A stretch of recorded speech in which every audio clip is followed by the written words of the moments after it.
Hello students, সকলোৰে exam পালেহিয়ে class 10 ৰ ফাৰ্ষ্ট ইউনিট টেষ্ট। সো তোমালোকৰ বাবে আজি লৈ আহিছো এ লেটাৰ টু গডৰ important question answer. Page number 5 ত চাবা। ইয়াৰে কোৱেশ্চন নম্বৰ 1, 2 আৰু 4 এই তিনিটা কোৱেশ্চন ইম্পৰ্টেন্ট আছে। What did Lenzo hope for? Why did Lenzo say the raindrops were like new coins?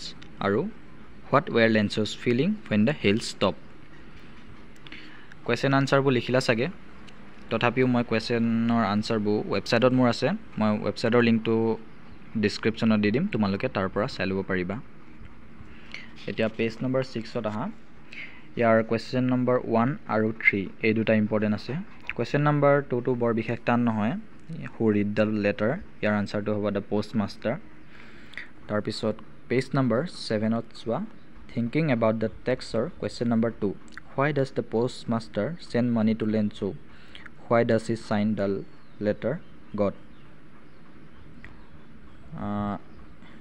ইয়াৰ এই question number 1 আৰু 2 টো বৰ বিশেষ ইম্পৰ্টেন্ট নহয়। তথাপিও পাৰিলে সকলোবিলাক কোৱেশ্চনৰ আনসাৰ মুখস্থ কৰি যাবা এক্সামত। সো আশা কৰিলো ভিডিওটো ভাল লাগিলে। নেক্সট ভিডিওত টাইগাৰ ইন দ্য জব পোয়েমটোৰ ইম্পৰ্টেন্ট কোৱেশ্চন আনসাৰ লৈ আহিম। সো আজি ভিডিওটো ইয়াতে হ'ব। Thanks for watching.